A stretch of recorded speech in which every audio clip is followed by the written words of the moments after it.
नमस्कार, मैं हूं अनुराग। जंगल की किस्से की इस कड़ी में मैं आज आपको एक चौकीदार पहाड़ की कहानी सुनाऊंगा, जिसका नाम थोड़ा आप लोगों को अजीब लगेगा, पहाड़। लेकिन वाकई वो पहाड़ था, काफ़ी मजबूत, और बजाही गांव का रहने वाला था। थारू गांव बजाही। तो इस बार दुधवा में ऐसे ही मैं अपने कैंप पे बैठा चर्चा कर रहा था। वहाँ भी गांव में भी लोगों ने वीडियोस देखी मेरी, तो लोगों ने कहा कि आपने अपने जो पड़ोस में आपके चौकीदार रहते थे उसकी कोई कहानी नहीं शेयर करी।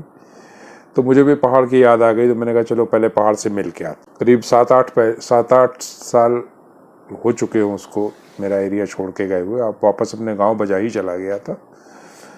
तो मैंने सुबह गाड़ी उठाई और चंदन चौकी से होते हुए सूड़ा वाली जो रोड है उस रोड से करीब 7 किलोमीटर अंदर उसका गांव है। पूरे आसपास धान की खेती होती है। बड़ा खूबसूरत जंगल दुधवा का।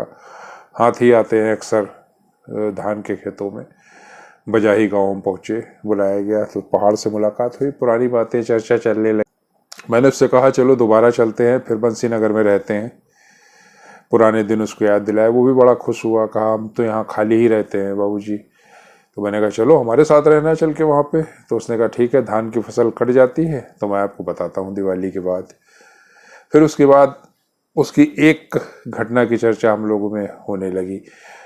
जब वो मेरे कैंप के पास झोपड़ी बना के रहता था, तब सवेरे वो फसलों को बचाने चला जाता था, और मैं अक्सर उसके झोपड़ी के आसपास, उसकी चारपाई पड़ी रहती थी, उस पर आराम करता था। छोटी सी फूस की झोपड़ी, उसमें गिने चुने कुछ बर्तन, बस यही थी उसकी पूरी घर की गृहस्थी। तो एक बार रात को वो अपने उसी झोपड़ी में सो रहा था, और मैं थोड़ी दूर वही अपने कैंपस में सो रहा था, कि अचानक बहुत ही तेज वाइल्ड बोर के चिल्लाने की आवाज़ आई। मैं समझ गया कि बाघने लगता है, वाइल्ड बोर का शिकार करा है। लेकिन रात में वहाँ जाना मैंने ठीक नहीं समझा, तो मैं भी लेट गया। 2-3 बार आवाज़ आई वाइल्ड बोर की, फिर उसके बाद आवाज़ खत्म हो गई। सवेरे मेरी आँख खुली 5 बजे।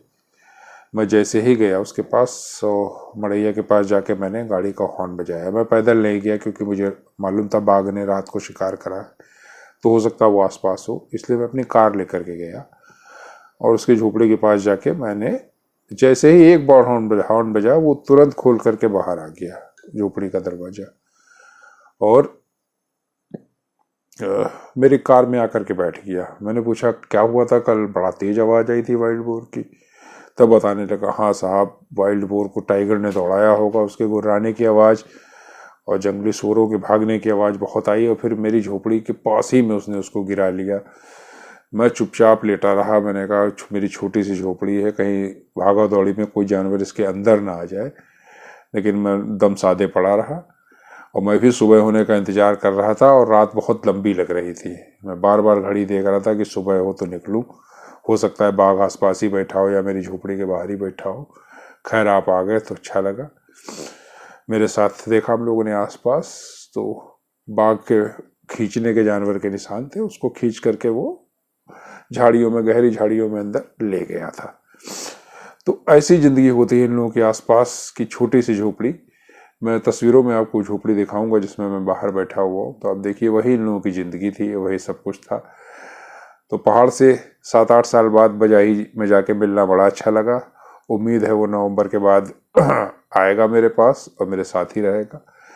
आप लोग भी आएंगे कभी क्रॉक कैंप पे तो उससे मुलाकात होगी, उसके और किस्से भी आप लोग सुनेंगे। धन्यवाद।